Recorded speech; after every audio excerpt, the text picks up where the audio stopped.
আল্লাহ তাআলা জাহান্নামকে অর্ডার করবে, জাহান্নাম একটা নির্ভর চাপ হয়ে যাবে জাহান্নাম।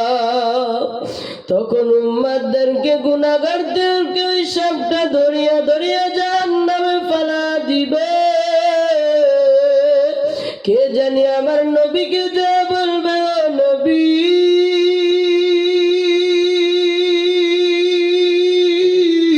একটা নীল চক্ষুর বান্দার একটা সাপ আপনার উম্মতদেরকে ধরিয়া ধরিয়া জাহান্নামে ফালাইবে নবী।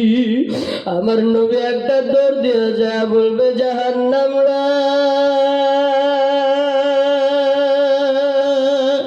একটু দাঁড়াও, জাহান্নাম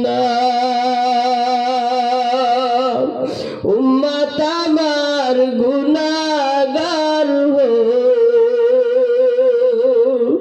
কেমনে হইবে পার, মাফ করিয়া দেন গো মালিক উম্মত আমার।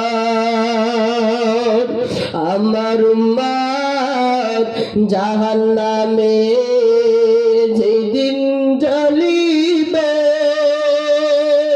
তোমার নবী জান্নাতে নাহি থাকিবে। আমার উম্মত জাহান্নামে যেদিন জ্বলিবে,